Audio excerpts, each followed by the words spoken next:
Hey, good morning, guys. Rise and shine. Ooh, shine on this forehead. Rise and shine this morning. It's a beautiful Tuesday morning here in Fort Lauderdale. And I'm just coming to you guys with a little bit of a thought for the day, right? So as you guys know, if you checked out my last video, you know that I recently started a journaling Facebook group, and this morning's prompt is a pretty interesting one, pretty deep one that came out of some personal reading that I've been doing lately.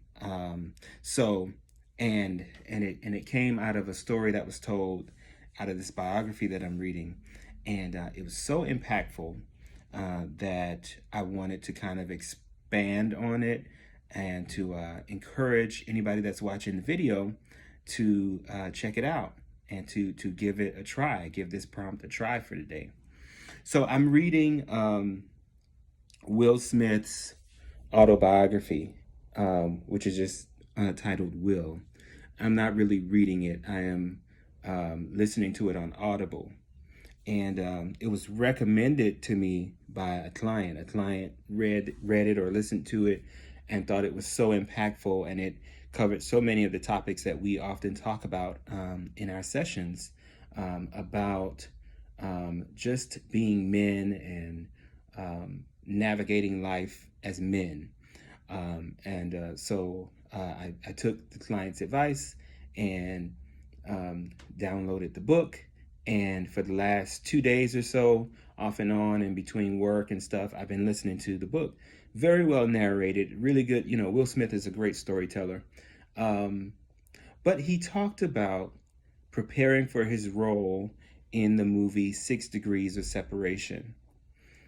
And he talked about how that was one of the most interesting experiences that he's ever had in life, because psychologically, it helped him to learn some things about how the brain works and how dangerous it is sometimes to get lost. So in the story, he talks about how this was his first major role, and that, you know, this was the role that, it did turn out being a pivotal role for him in his career. And he and his management kind of sensed that it was going to be a pivotal role for his career. So he wanted to take it as seriously as possible because he had very little real acting experience. He had been on The Fresh Prince, I believe, already by that time, but he hadn't had any real like Hollywood acting experience. So anyway, he decides, as most actors did around that time, he decided to study method acting. And he used method acting to prepare for this role in 6 Degrees of Separation. Well, what is method acting? Essentially, at least the way he explains it, is that you basically are embodying the spirit of this character. Method acting means that you live almost your everyday life as that character. To learn their psychology, to really not just memorize lines and be able to deliver them, but to really live out the story, live out this character.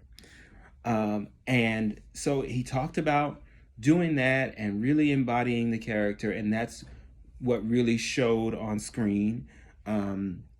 He got critical acclaim for the role, and but what ended up happening is he became the character in such a profound way that he actually ended up losing himself.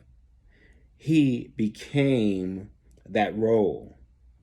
He the way he thought, the way he approached his situations, the way he spoke, he had become that character, to the point that it was concerning people around him who knew him personally. His wife at the time, Cherie, he recalls her saying things like, "Why are you looking at me like that? Why are you speaking like that? You're creeping me out. What's going?" Because he had really become this character. And so he talked about how it took him almost a year to shed that character and find himself again. What a powerful concept. Because when we think about it, and this is kind of where my brain went after listening to that story, when we think about it, don't we all go through a little bit of that experience with method acting? Don't we all assume certain roles, titles, positions in life that, if we're not careful, kind of overtake us? Isn't it true that most of us have taken on roles in life that have completely overtaken us?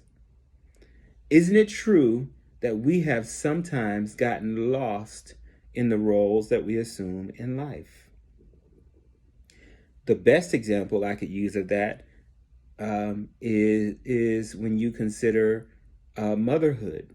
You know, a big part of, I think, a woman's personal growth, especially a woman who decides or in effect becomes a mother, one of the big hurdles is remembering not to lose herself in the role of being a mother, remembering that she was a person before she became a mom, and that she will be a person long after her mom duties of caretaking are over.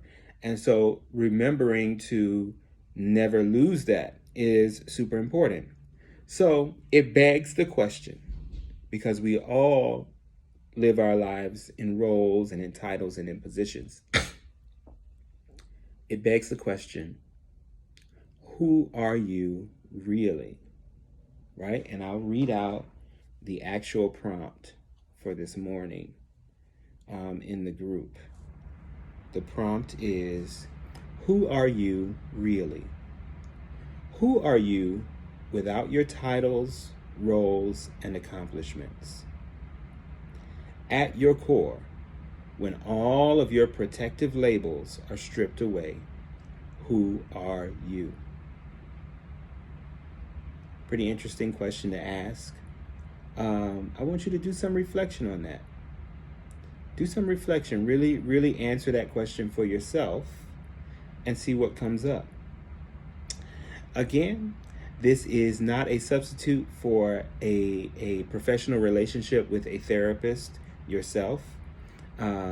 These videos are meant to be thought-provoking, informational, educational, and also for entertainment. But they are no substitute for starting an actual relationship with your therapist and engaging in that work. So I want to put that disclaimer out there. But it is something that maybe could be useful for you to carry into your next session with your therapist. Do some reflecting on that. Do you know who you are? Have you been so far removed from who you are at your core that you've forgotten who you are? And if that's the case, that's okay too, because you can find your way back through exercises just like this. Light and love always. This has been Tuan the Counselor. Check you later.